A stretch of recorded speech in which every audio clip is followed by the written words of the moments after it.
یا اس سے زیادہ قوی دلیل کی بیس پہ چھوڑے, اور وہ قوی دلیل کیا ہے؟ قرآن مجید کی آیت. امت میں امی عائشہ رضی اللہ تعالی عنہ بہت بڑی فقیہہ ہیں. ان کے سامنے جب یہ حدیث آئی, انہوں نے فرمایا لا خیر فی فاطمہ, فاطمہ کے لیے کوئی خیر نہیں ہے اس حدیث کو بیان کرنے میں, کیونکہ لوگ اس کا مطلب غلط سمجھ رہے ہیں. آپ اس بیس پہ حضرت عائشہ کے خلاف کلپ بنا سکتے ہیں کہ یار نبی کی حدیث بیان کرنے سے لوگوں کو روک رہی ہیں. وہ لوگوں کو اس سے نہیں روک رہی حدیث میں, وہ کہہ رہے ہیں بھائی اس حدیث کا مفہوم وہ نہیں ہوگا جو یہ سمجھی ہیں, ان سے الفاظ کے نقل کرنے میں مسٹیک ہوئی ہوگی یا کچھ بھی ہے. تو علماء نے اس حدیث کے دو مطلب بیان کیے ہیں کہ اصل میں یہ ہوا کہ حضرت قرآن نے کہا ہے نا کہ عورت فاحشہ مبینہ کا ارتکاب کرے, اور فاحشہ مبینہ میں بعض دفعہ زنا بھی داخل ہوتا ہے, بعض دفعہ بد اخلاقی, کہ مرد عورت کی بد اخلاقی سے اتنا تنگ آ چکا ہوتا ہے, اتنی چرب زبان ہوتی ہے وہ, کہ اس بد اخلاقی کے ان میں خطرہ یہ ہوتا ہے کہ یہ عدت میرے گھر میں بھی آرام سے اس دوران بہت کچھ کر جائے گی, ہے ٹھیک ہے نا, اس کی زبان سے بہت تکلیف ہو. تو بعض علماء نے کہا کہ حضرت جو فاطمہ, جو نبی کی بیٹی نہیں دوسری فاطمہ, میں اس لیے کہہ رہا ہوں کہ ایک صاحب نے ایک بزرگ کے خلاف کلپ, یعنی وہ نیٹ پر پروپیگنڈا کیا کہ انہوں نے حضرت فاطمہ کو چرب زبان کہا ہے. میں نے جب وہ سرچ کیا تو وہ ایک بزرگ انڈیا میں گزرے ہیں, ان عالم نے لکھا کہ فقہاء نے کہا کہ حضرت فاطمہ چرب زبان تھی, تو اس سے مراد کیا لیا؟ نبی صلی اللہ علیہ وسلم کی بیٹی. کیونکہ میں نے یہ مسئلہ پڑھا ہوا ہے کتابوں میں, تو میں نے کہا بھائی یہ وہ والی فاطمہ نہیں ہے. تو نیٹ پہ بہت گند ہو رہا ہے, علماء پہ کیچڑ اچھالے جا رہے ہیں. میں تو بار بار چیلنج کرتا ہوں, میں تو بس سامنے بٹھاؤ, ٹھیک ہے نا, سامنے بیٹھ کے بات کریں گے تو دودھ کا دودھ.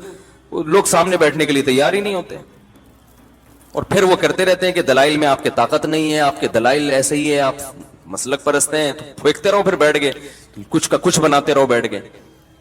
تو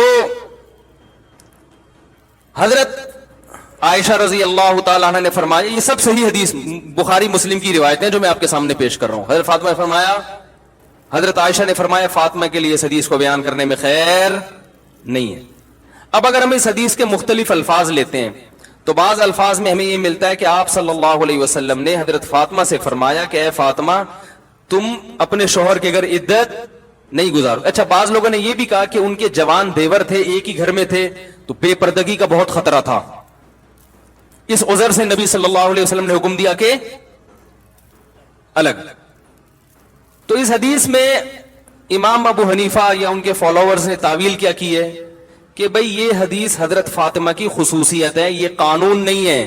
نبی نے حضرت فاطمہ کو فرمایا تھا کہ تمہارے لیے ہے, انہوں نے اس کو ایک قانون سمجھ کے قانون کے طور پر بیان کر دیا.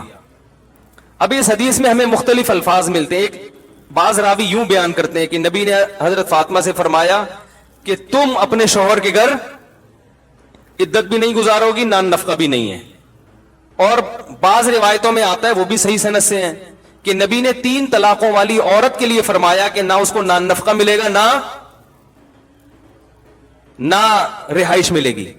اب حدیث میں راوی بعض دفعہ الفاظ نبی کے ہوتے ہیں, مفہوم نبی کا ہوتا ہے, مگر راوی کے الفاظ اپنے ہوتے ہیں. یہ بہت ہوا ہے, بخاری مسلم کی حدیثوں میں بھی ہوا ہے.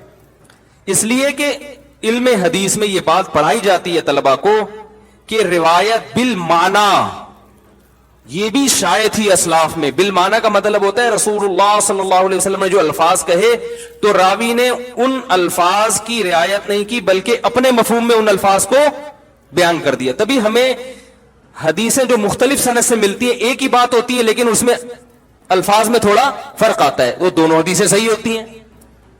سمجھ میں آ رہی ہے بات؟ جبکہ قرآن کی ورڈنگ میں الفاظ بھی اللہ کے ہیں اور معنی تو ہے ہی, اس لیے وہ بہت مضبوط ہے, اس میں تو لفظ بھی دائیں بائیں نہیں ہوا. تو حدیث مضبوط ہے مگر قرآن سے زیادہ مضبوط نہیں ہے. اس لیے جو امام ابو حنیفہ خاص طور پر اس معاملے میں بہت حساس ہیں, کہتے ہیں قرآن کی جو نص ہوگی اس کے مقابلے میں خبر واحد چاہے وہ کتنی ہی مضبوط حدیث کیوں نہ ہو, جب تک کہ تواتر تک نہ پہنچ جائے یا حد شہرت تک نہ پہنچ جائے, اس وقت تک اس حدیث کے ظاہری معنی کو جو قرآن کے ظاہر کے خلاف ہوں گے قبول نہیں کیا جائے گا. تو حدیث رد کرنا مقصد نہیں ہے, بلکہ قرآن کے ظاہر کو فالو کرنا, کیونکہ حدیث میں روایت بالمعنی ہے. روایت بالمعنی بھی ہوئی ہے کہ میننگ اپنے اس میں بیان کر دی. تو اب وہ اس حدیث کی تعویل یہ کرتے ہیں کہ بھئی یہ حضرت فاطمہ کی خصوصیت تھی, لیکن بعد میں راویوں نے اس کو ایک لا کے طور پر بیان کر دیا کہ 3 طلاقوں والی عورت کے لیے نبی نے یہ حکم دیا, تو لوگ یہ سمجھے کہ یہ قانون ہے کہ جس کو بھی 3 طلاقیں ہوں گی اس کے لیے یہ حکم ہے. اب امام احمد ابن حنبل چونکہ حدیث کے ظاہر کو لیتے ہیں, ان کا یہ اصول ہے, تو امام احمد بن حنبل نے اس حدیث کے ظاہر کو لیا. اس لیے آج بھی سعودی عرب کے علماء یہی فتویٰ دیتے ہیں کہ 3 طلاقوں کے بعد نہ رہائش ہے اور نہ نفقہ ہے. بر صغیر کے علماء کہتے ہیں نہیں, رہائش بھی ملے گی اور نان نفقہ بھی. لوگ کہتے ہیں بھائی سعودی عرب کے علماء وہ عرب ہیں, وہ دین کے زیادہ قریب ہیں, ٹھیک ہے نا, وہ تو مکہ اور مدینہ میں رہتے ہیں, یہ انڈیا پاکستان کے مولویوں کو کیا آتا ہے. تو بات یہ ہے کہ انڈیا پاکستان کے مولوی فالو کس کو کر رہے ہیں؟ وہ ایک ایسے فقیہ کو فالو کر رہے ہیں جس کی فقاہت سب کے ہاں مسلم ہے, ایسے فقیہ کو فالو کر رہے ہیں, اور وہ قدیم ہے ان سب سے, وہ تابعین میں سے ہیں. امام ابو حنیفہ کی ملاقات ہوئی امام مالک سے. پہلے امام مالک امام ابو حنیفہ سے بہت بدگمان تھے, اس لیے بدگمان تھے کہ وہ کیونکہ ان کا مسلک بسا اوقات حدیث کے ظاہر کے خلاف جا رہا ہوتا ہے, حدیث کے ظاہری الفاظ کے, تو اکثر لوگ بدگمان ہو جاتے تھے کہ یہ تو حدیث کو نہیں مانتے. جب امام ابو حنیفہ کی امام مالک سے ملاقات ہوئی, امام مالک نے فرمایا اللہ نے اس شخص کو ایسی صلاحیت دی ہے کہ اگر یہ پتھر کے بارے میں ثابت کرنا چاہے نا کہ یہ سونا ہے تو یہ دلائل سے ثابت کر سکتا ہے. یہ ان کی یعنی اتنی ذہانت اللہ نے اس شخص کو دی ہے. تو اس پوری تقریر کا مقصد یہ ہے کہ آپ بدگمان نہ ہوں کلپ دیکھ دیکھ کے مختلف لوگوں کے. ہر ایک کی اپنی دلیل ہوتی ہے, ہر ایک کے اپنے اصول ہوتے ہیں. امام احمد بن حنبل اور امام شافعی کا مسلک یہ ہے کہ وہ حدیث کے ظاہر کو لیتے ہیں. تبھی ہمارے جو اہل حدیث حضرات ہیں ان کی زیادہ تر چیزیں شافعیوں سے اور حنبلیوں سے میچ کرتی ہیں, سمجھ رہے ہیں نا. عرب علماء سے زیادہ بہت سی چیزوں میں, یہ ظاہری چیزوں میں ان کے قریب ہوتے ہیں. تو اس سے لوگ ٹھیک ہے, وہ بھی ٹھیک مذہب ہے, ہم اس کے بھی مخالف نہیں ہیں. بعض لوگوں کا یہ اصول ہے بھائی حدیث کے ظاہر کو لے لو, لیکن بہت سے فقہا کا اس کے اپوزٹ ہے. وہ کہتے ہیں نا سب سے پہلے کیا ہے, کتاب اللہ ہے. اب جیسے ایک اور اس پہ میں آپ کو وہ ایک دلیل ایک پیش کرتا ہوں. جمہور فقہا کا مسلک یہ ہے کہ جو مرد یا عورت زنا کر لے تو اسے 100 کوڑے بھی لگائے جائیں گے اور جلا وطن بھی کیا جائے گا. اور اس بارے میں صحیح حدیث ہے, البکر بالبکری جلد 100 وتغریب عام.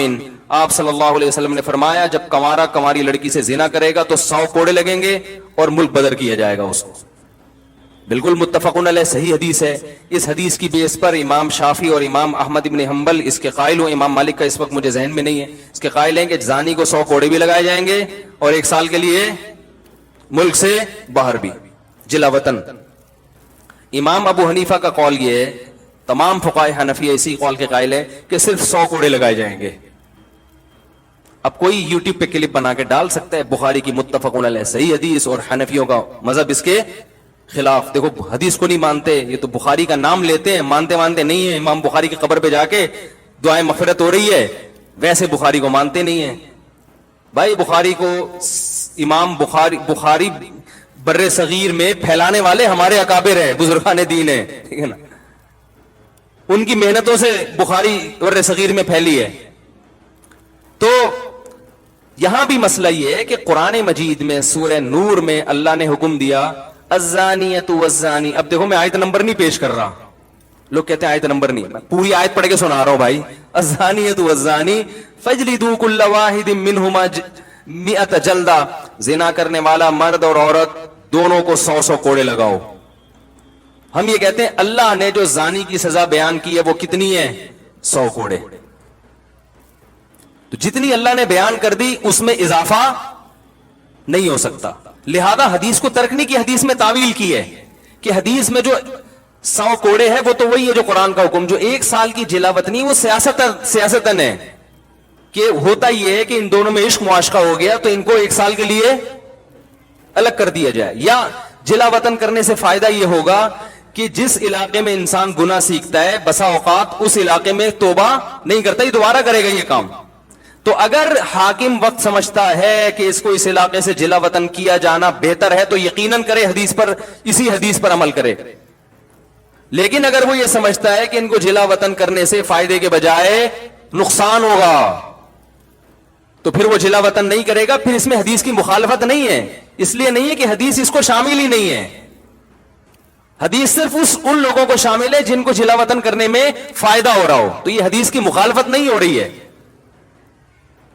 اور وہ یہ بیان کرتے ہیں بسا اوقات جب کسی کو جلا وطن کر دیا جائے, خاص طور پہ عورت کو, تو اس کے پاس کمانے کا کوئی ذریعہ نہیں رہتا, وہ پھر زنا ہی کو پیشہ بنائے گی. اس میں تو بالکل مصلحت کے خلاف ہے کہ اس کو آپ جلا وطن کر دیں. اب اسی بیس پر حنفیہ کو اہل رائے بھی کہا گیا کہ یہ رائے کو دخل, بھائی یہ رائے قرآن و حدیث کو سمجھنے میں ہے, قرآن حدیث کی مخالفت میں نہیں ہے. کہتے ہیں ان کو تو اہل رائے کہتے ہیں, اہل رائے کہتے ہیں. تو اہل رائے کا مطلب سینس استعمال کرتے ہیں قرآن و حدیث کو سمجھنے میں. میں سمجھا پا رہا ہوں اپنی بات؟ تو اتنا ایک مثال دے کر پھر بس آگے چلتا ہوں. اتنا قرآن کے الفاظ کی رعایت کی ہے. یہاں ایک کوئی اشکال یہ کر سکتا ہے کہ حدیث قرآن ہی کی تو تشریح ہے, تو یہاں جب حدیث کو نہیں لیا تو اس کا مطلب قرآن کو بھی نہیں لیا. بھائی تشریح ہے جب قرآن کی آیت میں ابہام ہو, اجمال ہو. جہاں قرآن کی آیت میں اجمال ہے نا, یہ ابہام ہے, سمجھ میں نہیں آ رہا, وہاں حدیث کو لیا ہے. اور وہاں پھر امام حنیفہ نے ضعیف حدیث کو بھی لیا ہے. بات آ رہی ہے سمجھ میں؟ پھر یہ بھی نہیں دیکھا کہ صحیح حدیث ہو, کہا کہ نہیں مل رہی تو ضعیف کو لے لو, اپنی رائے سے کہ بہتر ہے کس کو لے لو. جیسے قرآن میں آتا ہے وَامْسَحُوا بِرُؤُوسِكُمْ, تم اپنے سر کا مسح, سر کے ساتھ مسح کرو, سر کے ساتھ. تو ساتھ کا لفظ بتا رہے کہ پورے سر کا مسح کرنا واجب نہیں ہے, کچھ حصہ ہے. اب کچھ حصہ کیا ہے, اس کو قرآن ڈیفائن نہیں کر رہا. اب بھائی کتنی مقدار, جب تک پورے سر کا تو ثابت ہو رہا ہے کہ نہیں ہے, اب کتنی مقدار ہے اس کے بارے میں کوئی نہ حدیث ملتی ہے نہ قرآن کی آیت ملتی ہے, تو کچھ بھی نہیں مل رہا. اب اپنی رائے سے کہتے ہیں کہ 1/3 2/3, اپنی رائے اس وقت استعمال کی جائے گی جب قرآن و حدیث میں دور دور تک کوئی اشارہ بھی نہ مل رہا ہو. تو امام صاحب کہتے ہیں اشارہ مل رہا ہے. وہ اشارہ کیا ہے؟ حدیث میں آتا ہے کہ مغیرہ ابن شعبہ رضی اللہ تعالیٰ عنہ فرماتے ہیں ان النبی صلی اللہ علیہ وسلم اتى سباطۃ قوم فبال وتوضأ ومسح على ناصیتہ. آپ صلی اللہ علیہ وسلم ایک جگہ تشریف لے گئے, وہاں آپ نے پیشاب فرمایا اور وضو کیا اور اپنی پیشانی پر مسح کیا. آپ نے کس پر مسح کیا؟ پیشانی پر. اب اس حدیث کی بیس پر امام احمد بن حنبل کہتے ہیں پگڑی اگر پیشانی پر ہو نا, وہ پگڑی بھی تھی, تو یہ بھی مسح کافی ہے. اور بعض فقہا اس کے قائل ہیں, یعنی حدیث کے ظاہر کو لیا. امام صاحب کہتے ہیں قرآن کیا کہہ رہا ہے, سر کا مسح ہوگا, پیشانی نہیں. تو حدیث میں انہوں نے تعویل کی کہ یہاں پیشانی سے مراد پیشانی کے بقدر, کیونکہ بعض دفعہ مضاف کو حذف کر دیا جاتا ہے کلام میں. آپ کہتے ہیں میری گاڑی پنچر ہو گئی ہے, تو گاڑی کا ٹائر پنچر ہوا ہوتا ہے. آپ کہتے ہیں میں 3 پلیٹیں کھا گیا, حالانکہ پلیٹیں نہیں کھائی ہوتی, پلیٹ کے اندر جو بریانی ہوتی وہ کھائی ہوتی, آپ نے شارٹ کٹ میں پلیٹ کو کیا کر دیا, حذف. تو ہم کہتے ہیں کہ راوی نے اصل میں یہ بتانا چاہ رہا تھا مقدار ناسیہ پر مسح کیا. مقدار کا لفظ راوی گول کر گیا کہ بھئی سب سمجھ جائیں گے. تو مقدار ناسیہ 1/4 بنتا ہے, تو انہوں نے کہا کم از کم 1/4 سر کا مسح کیا ہے, ضروری ہے. اب کوئی پاگل اٹھ کے بولے کہاں سے نکالا 1/4 مسح, کہاں سے نکالا؟ بھائی پورا تمیز سے بیٹھ کے آمنے سامنے بات کرو گے تو ہم بتائیں گے یہاں سے نکالا. صحیح ہے نا؟ ایک دفعہ میرا جماعت المسلمین سے کوئی بحث ہو رہی تھی, انہوں نے کہا یہ جو امام حنیفہ نے نکالا ہے مسئلہ حنفیوں نے کہ 1 درہم جو ہے نا, جو ہتھیلی کی کھائی, اس کے بقدر نجاست جب تک اتنی نہیں پھیلے گی تو کپڑا ناپاک نہیں ہوگا, اس سے کم نجاست کیا ہے, پاک ہے. 1-2 قطرے اگر پیشاب کے شلوار پہ لگ گئے تو وہ نماز ہو جائے گی. یہ کہاں سے نکالا ہے؟ اور وہ بڑا پروپیگنڈا کر رہے تھے, جماعت المسلمین کے تھے, یہ کہاں سے نکالا؟ قرآن میں تو آتا ہے وَثِيَابَكَ فَطَهِّرْ, اپنے کپڑوں کو پاک رکھیں, بار بار ہے نا قرآن میں. الطہارۃ شطر الایمان, اور لا يقبل اللہ الصلاۃ بغیر طہور, حدیث میں تو آتا ہے طہارت کے بغیر نماز قبول ہی نہیں ہوتی. اور یہ کہاں سے نکال دیا 2 قطرے پاک ہیں, یعنی 2 قطرے لگے ہوئے ہوں, تھوڑی سی نجاست لگی ہوئی ہو تو نماز کیا ہو جائے گی, ہو جائے گی. وہ بڑا پروپیگنڈا کر رہے تھے, 8-10 سال پرانی بات ہے. ہر جگہ دیکھو قرآن کے خلاف ابو حنیفہ کا مسلک, حنفی لوگ امام ابو حنیفہ کی اندھی تقلید کرتے ہیں اور قرآن حدیث کو چھوڑ دیتے ہیں. قرآن میں تو کہیں نہیں ہے, تو وہ مجھے کہیں ہم چلے گئے ان کی کوئی کمبختی تھی یا کیا تھا واللہ عالم. تو میں نے ان سے عرض کیا, میں نے کہا دیکھیں آپ قرآن میں جہاں یہ آتا ہے نا اپنے کپڑوں کو پاک رکھیں, قرآن میں یہ بھی آتا ہے ما جعل علیکم فی الدین من حرج, اللہ نے تمہارے دین میں ذرا بھی تنگی, ذرا بھی کا ترجمہ بھی جو گرامر جانتا ہے وہ کہے گا, من حرجن کا مطلب یہ نہیں کہ اللہ نے تنگی نہیں رکھی, من یہ بھی تاکید کے لیے اور تنوین بھی تقلیل کے لیے, من حرجن ذرا بھی تنگی نہیں رکھی ہے. میں نے کہا ایک حدیث. دوسری بات یہ کہ صحابہ کرام جب استنجا کیا کرتے تھے تو سب کے پاس پانی میسر نہیں تھا, ڈھیلوں سے استنجا ہوا کرتا تھا. جو لوگ پانی سے استنجا کرتے تھے قرآن نے ان کی تعریف کی ہے اس زمانے میں نا, کہ پانی سے استنجا کر رہے ہیں, قرآن نے تعریف کی, صفائی پسند لوگ ہیں. صحابہ میں اکثریت اس لیے کہ ایسے واش روم نہیں تھے, عرب میں تو پانی کا حصول بہت مشکل تھا. یہ بات تو حدیث سے ثابت ہے کہ نبی صلی اللہ علیہ وسلم نے فرمایا جو استنجا کرنا چاہتا ہے 3 ڈھیلوں سے استنجا کرے, صحیح ہے نا. تو میں نے کہا ڈھیلے سے جب استنجا کرے گا, جو حدیث سے صحیح حدیث سے ثابت ہے, جس کو آپ بھی مانتے ہو میں بھی مانتا ہوں کہ پانی سے استنجا ضروری نہیں ہے, تو ڈھیلے سے جب استنجا کرے گا تو نجاست اپنی جگہ سے مکمل صاف نہیں ہوتی. تھوڑے جب آپ نے پیشاب کیا, ڈھیلے سے استنجا کیا, تو کیا وہ جگہ سے مکمل پیشاب زائل ہو گیا ہے؟ مکمل پانی کے استعمال کیے بغیر زائل نہیں ہوتا. تو اب امام صاحب نے کہا کہ قرآن کہہ رہے کہ دین میں تنگی نہیں ہے, اور اتنا اپنے جسم کو پاک رکھنا کہ ایک سوئی کے ناکے کے برابر ٹپکا بھی نہ لگے, یہ پریکٹیکلی ممکن نہیں ہے. آ رہی ہے سمجھ میں؟ کہیں بھی جا رہے ہوتے ہیں چھینٹیں لگ جاتی ہیں کچھ نہ کچھ. جب آپ پیشاب کرتے ہیں, جو آج کل WC کا سسٹم ہے, کیا یہ کوئی یقین سے کہہ سکتا ہے کہ 1-2 چھینٹیں بھی نہیں لگی ہوں گی؟ کچھ نہ کچھ تو ہوتا ہے. تو میں نے کہا اب وہ کچھ مقدار تو بہرحال مستثنا کرنی پڑے گی جو خاطر میں نہیں ہے. تو اب وہ مقدار میں نے کہا اپنے قیاس سے کرتے, ادھر ادھر سے ایویں کر لیتے, تو وہ پھر اعتراض کا حق تھا. میں نے کہا, انہوں نے کہا کہ بھائی جب انسان قضاء حاجت کرتا ہے تو اتنی فقہا کا اس پر اجماع ہے پوری امت کا کہ اگر جو جگہ جہاں سے قضاء حاجت کی اس نے اس سے زیادہ اگر نجاست پھیل جائے نا اس جگہ سے ہٹ کے, تو پانی سے دھونا واجب ہے, اس سے کم میں واجب نہیں ہے. تو انہوں نے اندازہ لگایا اچھا اتنا حصہ قابل معافی ہے.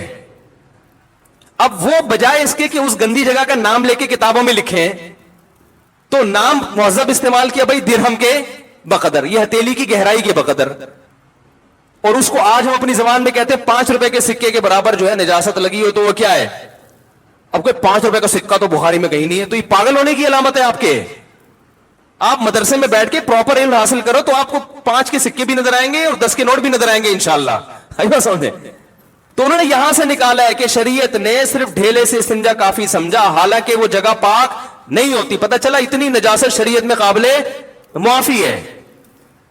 تو اس کی تعبیر مہذب انداز سے کی, بھائی ہتھیلی کی گہرائی کے بقدر, یا یہ کہ درہم اتنا سا سکہ ہوا کرتا تھا اس کے بقدر.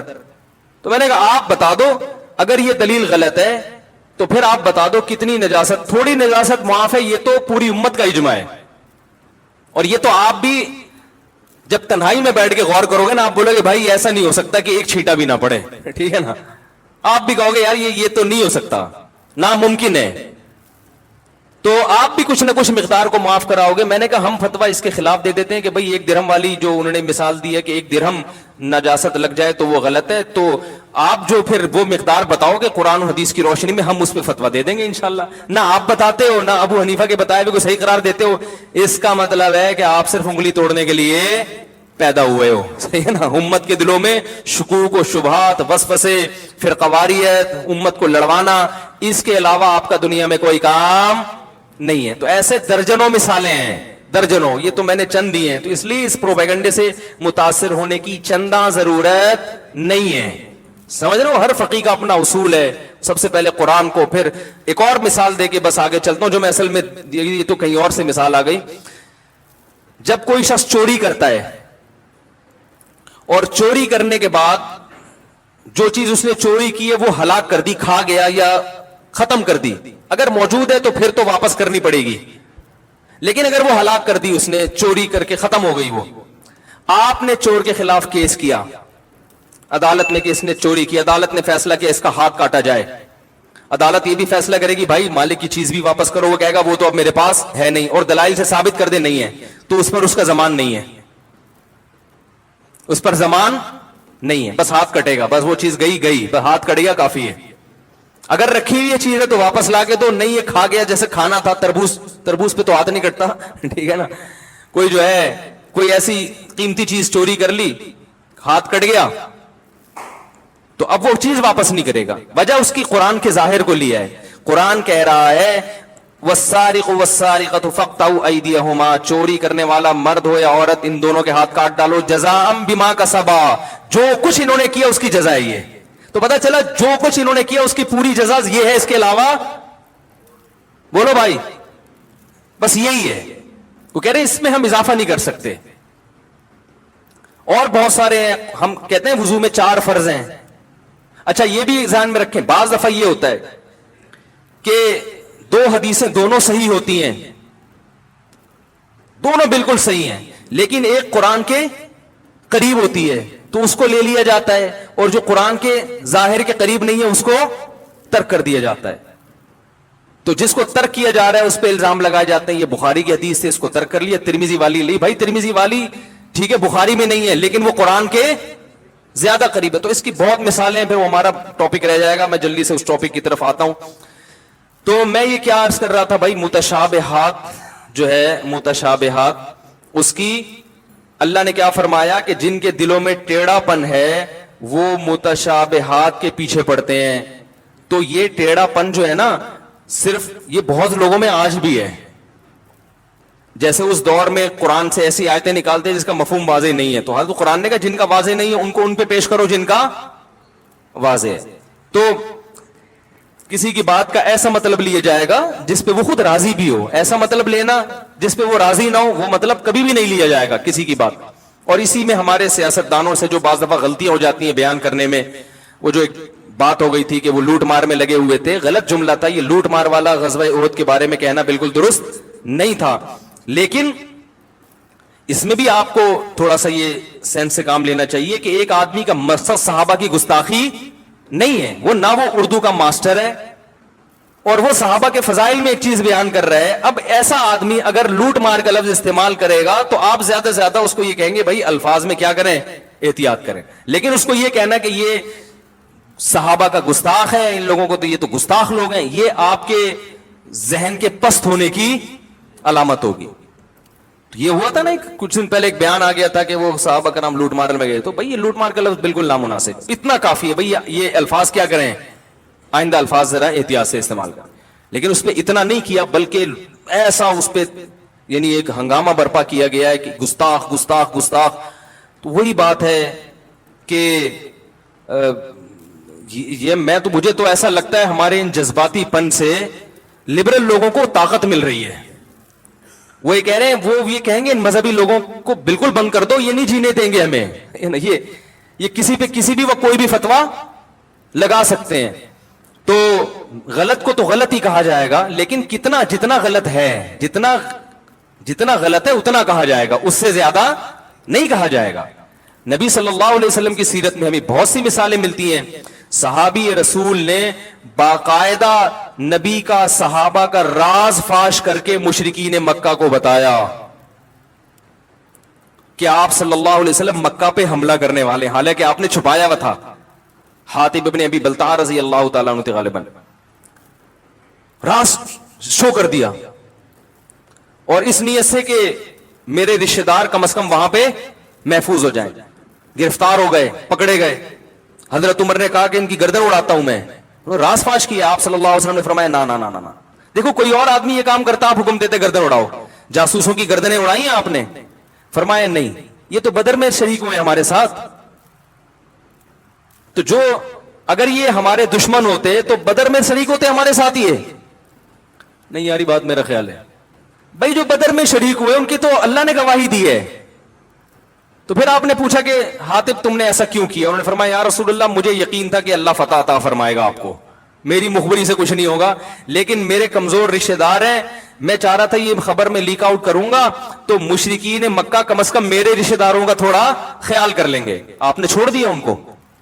یہی غلطی کسی اور سے ہوتی تو آپ، حدیث سے ثابت ہے کہ جاسوس کو آپ نے کیا کیا ہے؟ مخبر کو قتل کیا ہے، لیکن ان کو قتل کیوں نہیں کیا؟ بدر کا حوالہ دے کے۔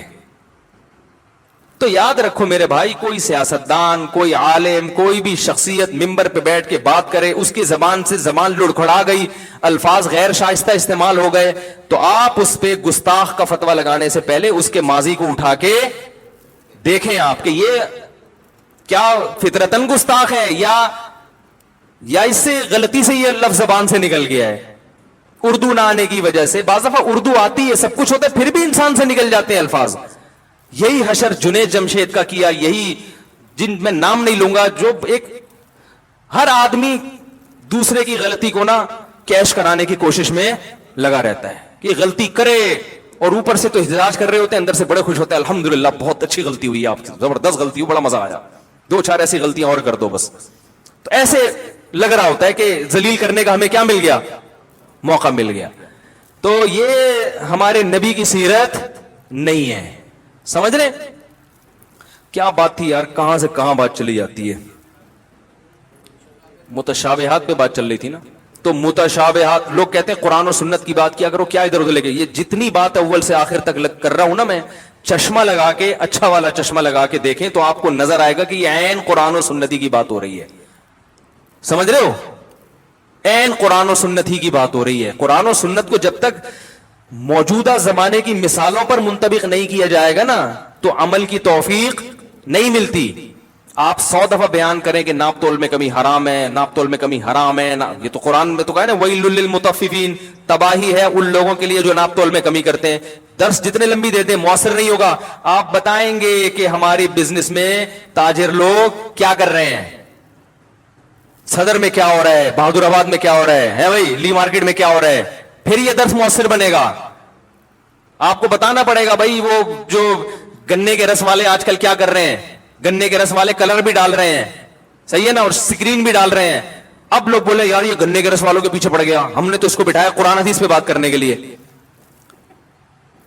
تو بھائی جان جو گنے کے رس میں سکرین کی مخالفت کر رہا ہے وہ قرآن حدیث ہی کی بات کر رہا ہے۔ قرآن نے تو اصول ضابطے بیان کر دیے نا، علماء، اب یہ علماء کی ذمہ داری ہے کہ اس کو موجودہ حالات پر منطبق کریں۔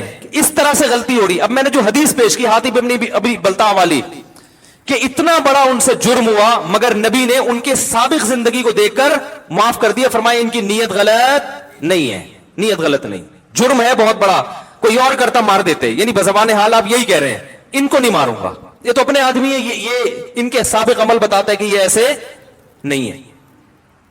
اب لوگ ماضی کے حالات بھی لوگوں کے پیش کرتے ہیں، فلاں ایسا تھا، بھائی فلاں ایسا تھا لیکن فلاں نے یو ٹرن بھی تو لیا ہے، اگر اب بھی ایسا ہوتا تو پھر ایسا تھوڑی ہوتا، ٹھیک ہے نا، اب بھی ایسا ہوتا جیسا پہلے تھا تو پھر اب اس کی یہ حالات نہ ہوتے۔ تو بدگمانیاں بس اللہ کی پناہ ہے یار۔ تو اللہ نے کیا فرمایا، جو ٹیڑے پن والے لوگ ہیں وہ قرآن میں متشابہ کے پیچھے لگے رہتے ہیں، ابتغاء الفتنہ، فتنے کو تلاش کرنے کے لیے، وابتغاء تاویلی، اور اس کی تعویل تلاش کرنے کے لیے، وما یعلم تاویلہ الا اللہ، حالانکہ اس کے حقیقی معنی صرف اللہ جانتا ہے۔ تو اس کو چھوڑ دو تم،